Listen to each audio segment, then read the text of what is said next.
comme l'F-123 demande des mesures le respect de mesures de confiance comme mettre fin au discours de haine, à la discrimination, et accepter que ceux qui sont en train de faire cette révolution, ce sont des Congolais, les accepter comme tels.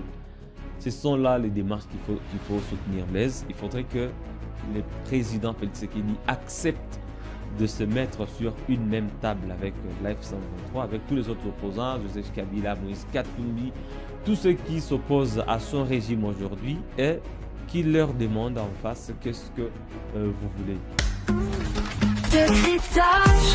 Ce qui vous manipule, toujours la vérité. Le mardi 14 octobre 2025, un mécanisme de vérification de cessez-le-feu a été signé entre le gouvernement congolais et le M23. Il s'agira d'une équipe mixte composée des membres du gouvernement de Kinshasa et le M23 pour faire des descentes et faire au quotidien les rapports sur ce qui se passe sur les lignes de front. Est-ce qu'il y a violation, oui ou non? Ils vont constater. Ça, c'est sur papier. Mais sur terrain, il y a une autre réalité. D'abord, le FARDC qui accuse la M23 d'avoir commis des exactions dans la partie nord Kivu, c'est précisément à Rutshuru. Lawrence Kanyuka, ce matin, indique qu'il y a eu des attaques de drones de FARDC, des bombardements, surtout dans la partie sud Kivu, d'ailleurs dans une mine d'or, dans cette partie de la République démocratique du Congo. Sur terrain à Doha, il y a une réalité. Sur papier à Doha, il y a une réalité. Et sur terrain, il y a une autre. Nous allons parler de toutes ces questions. Messieurs, dames, bonjour et surtout bienvenue. C'était un offre de soulagement, d'ailleurs une très bonne nouvelle pour beaucoup de Congolais, surtout ceux vivant à l'est de la République démocratique du Congo. Jospin, après la signature de ces mécanismes de vérification de cessez-le-feu, on le voulait tous parce que la guerre fait souffrir des populations. Mais quelques minutes après, ce sont des accusations qui commencent. D'ailleurs, des bombardements ce matin, même des sources locales l'indiquent. Bonjour Jospin et surtout bienvenue. Bonjour Blaise, merci beaucoup. C'est encore un plaisir de parler Congo, parler de la RDC ce matin. Alors, parlons d'abord du cessez-le-feu. C'est l'une des mesures de confiance. D'ailleurs, l'une des deux grandes ou principales mesures de confiance qui avaient été établies ou convenues lors de la signature de la déclaration des principes, parce qu'on a parlé de la libération des prisonniers et du cessez-le-feu permanent comme mesure de confiance pour favoriser un climat favorable au dialogue. Parce qu'il ne faut pas oublier, jusque-là, le dialogue direct n'a pas encore commencé, les négociations directes. On pose d'abord les jalons en acceptant un certain nombre de principes, en se mettant d'accord sur un certain nombre de principes. C'est-à-dire que c'était une nouvelle étape très importante pour les deux parties, l'F-123 et le gouvernement congolais. Malheureusement, il y a deux réalités, qu'on venait de le dire. Il y a la réalité de terrain et la théorie diplomatique sur papier. Ce qui se passe à Doha, ce qui est signé, ce qui s'est dit est différent de ce qui est fait, ce qui est observé sur le terrain. Et c'est dommage parce qu'on ne saura pas expliquer à la population du Nord Kivu ou du Sud Kivu, la population de l'Ouest de la RDC, qu'il y a eu une avancée dans la démarche diplomatique. Alors que des bombardements à travers des zones des FARDC se poursuivent, alors que dans le groupement des Bukombo, on se ferait des Bouito dans le Rutshuru, il y a des combats même en ce moment qui opposent les Wazalendo appuyés par les FDLR et l'AFC M23. Hier, il y a eu beaucoup de déplacements des populations. Du côté encore de Mwenga, dans le territoire de Mwenga Sud Kivu, il y a eu bombardement de la mine de Twangiza dans le village de Luinja. Une importante mine Blaise qui était exploitée par les Américains. La firme avait été vendue aux Chinois et aujourd'hui, nous apprenons que ce sont des Congolais qui travaillent. Cette mine qui est contrôlée par l'F-123 a été ciblée par cette mine qui se retrouve dans une zone sous contrôle du M23. Bien sûr, la F-123 a aussi... On n'a pas encore des images jusque-là des éléments du M23 qui se retrouvent dans la mine. La F-123 a par contre parlé des villages de Kadasso, Lubishi et Kasake, toujours aux alentours de Luinja. C'est-à-dire que les sources qui sont sur place, et puis nous le savons que c'est une zone contrôlée par la F-123, Luinja depuis plusieurs semaines aujourd'hui. Et c'est pourquoi peut-être cette zone a été ciblée par l'FCM. Mais il ne constitue pas une position militaire. C'est en pleine population, c'est au milieu de la population. C'est pas quand même une position, c'est pas une position avancée de l'F-123. Et on ne sait pas pourquoi des drones auraient ciblé cette mine. Je ne sais pas si c'est par vengeance, parce que c'est une importante mine qui produit, qui transforme de l'or. Et peut-être, je ne sais pas, la raison qui aurait poussé. Mais ce qui nous intéresse, c'est le contexte. Pourquoi des attaques le même jour qu'une déclaration des principes a été signée? Quelques heures D'ailleurs, seulement. je veux dire. Est-ce que ce n'est pas une contradiction ou une mésentente entre les politiques et les militaires? Parce qu'il faudrait que les deux parties parlent le même langage. Et apparemment, les politiques sont engagés sur une voie qui n'est pas approuvée par les militaires. Apparemment, les militaires veulent faire la guerre, alors que les politiques veulent une désescalade pacifique. Parce qu'on ne comprend pas, à chaque fois qu'on parle de cessez-le-feu, il y a soit un nouveau village qui est conquis par la F-123, il y a toujours une avancée, soit les FARDC qui larguent des bombes sur des zones occupées par la F-123, et la population du Nord Kivu ne sait plus, ou du Sud Kivu ne sait plus comprendre s'il y a avancé, s'il y a recul, ou si la situation reste stagnante. Parce qu'il y a aussi les forces armées congolaises, Blaise, qui ont également, le même jour, quelques heures après la signature de ce nouveau accord, des mécanismes de vérification de cessez-le-feu, les FARDC ont également communiqué accusant l'F-123 d'avoir tué au moins 39 personnes à Tongo, dans le territoire de Enfin, nous allons où exactement? Est-ce que Doha ne risque pas d'être juste en théorie? On va traiter la question d'I-23 à Doha. C'est l'I-23 et les gouvernements autour d'une même table. Mais pratiquement, est-ce qu'on ne risque pas d'avoir Doha qui ne va pas apporter des fruits sur terrain? En tout cas, les deux parties ne parlent pas le même langage. Le langage des armes ne corrobore pas celui des diplomates. Et si vous analysez aussi les prises de position du président Félix Tshisekedi et des Corneille Nangaa, vous pouvez réaliser directement que les deux parties ne tiennent pas beaucoup sur Doha. Parce que c'est que dans toutes ces déclarations, il continue à citer le Rwanda, il continue à parler de l'agression rwandaise, il continue à parler de Paul Kagame, même lors du dernier forum de Gateway à Bruxelles. Les discours de haine. Il a continué à parler de Paul Kagame, il a continué à parler du Rwanda, alors que le processus de Doha voudrait que le gouvernement discute avec l'F-123 comme un mouvement congolais, comme un mouvement armé, politico-militaire congolais qui a des revendications à mettre sur la table sans pourtant faire allusion au Rwanda.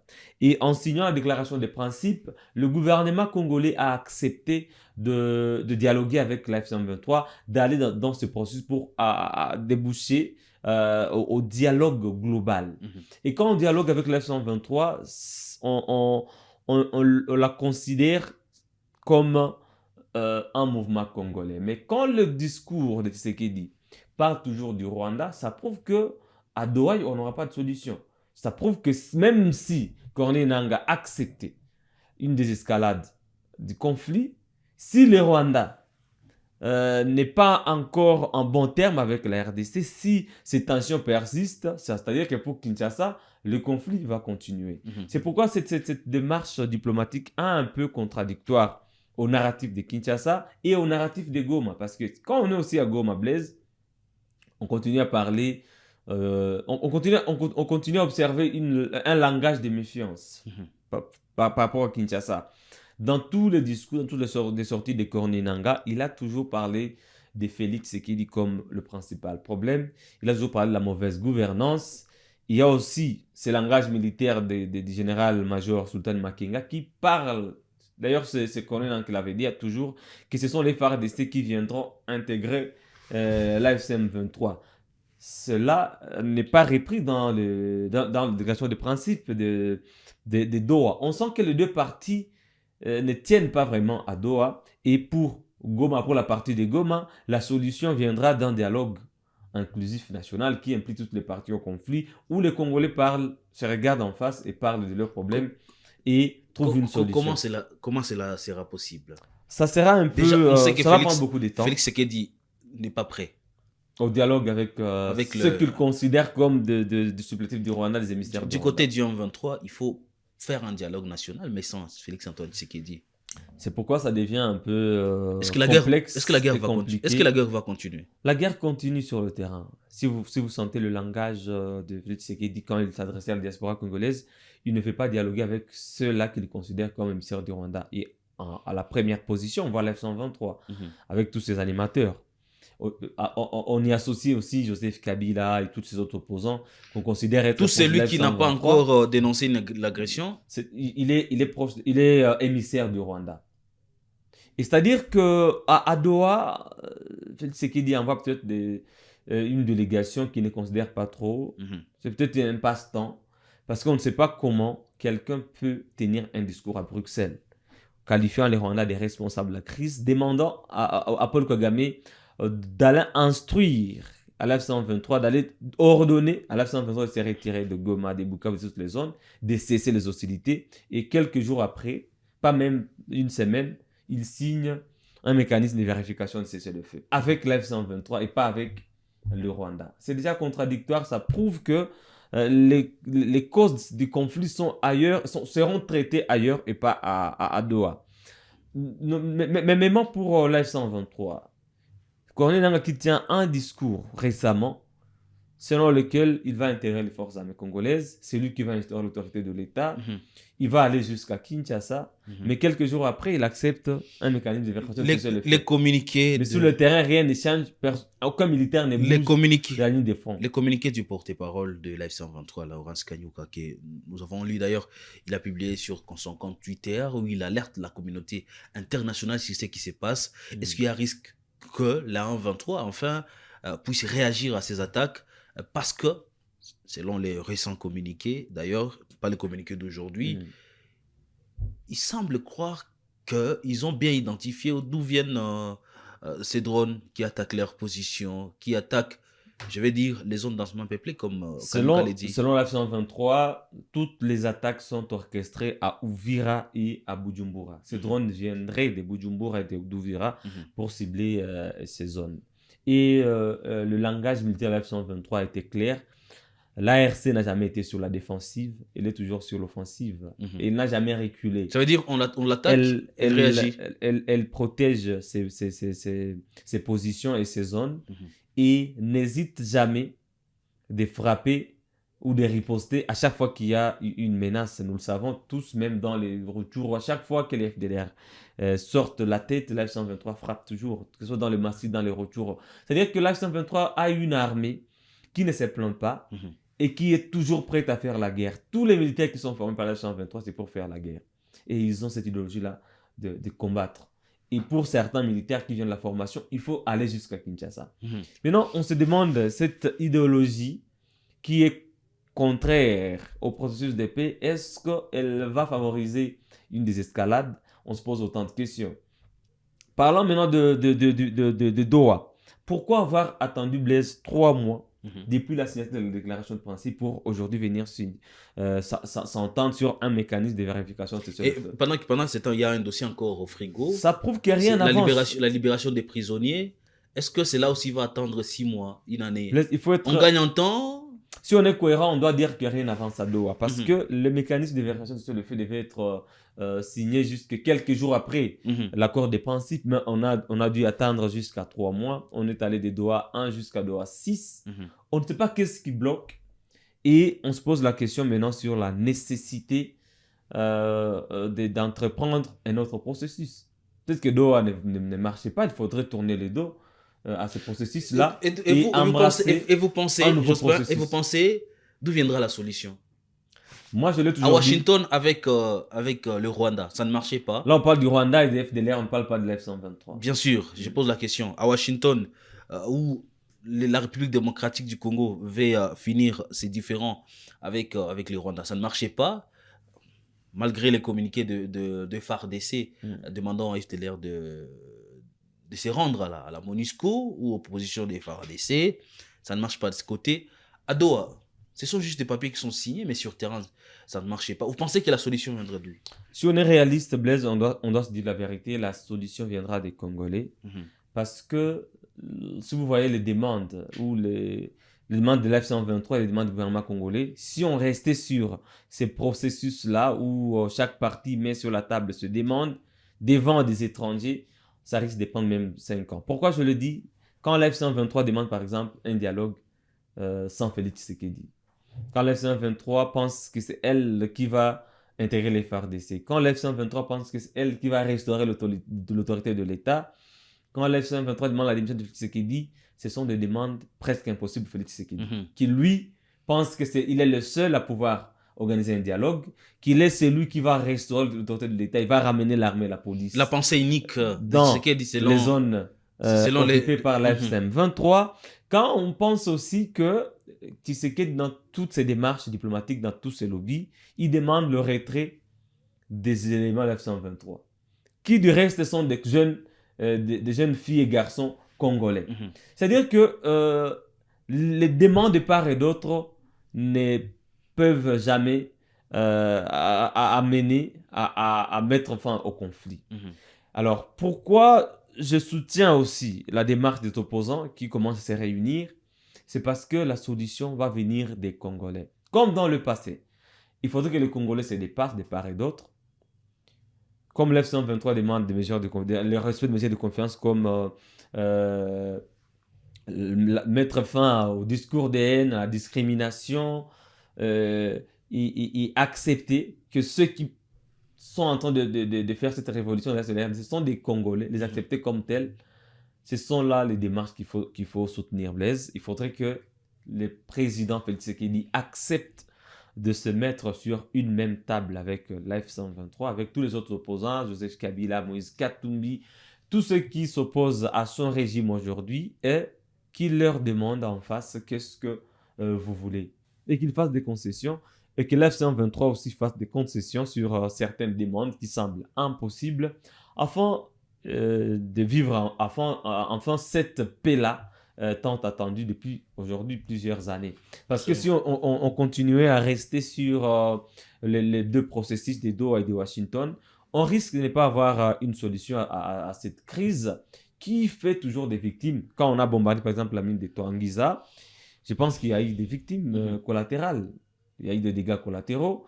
Et quand les combats se poursuivent, aujourd'hui, le conflit est en train de prendre une autre dimension. À Punia, dans le territoire dans le Maniema, il y a eu encore des affrontements entre les FARDC et les Ouazalendo.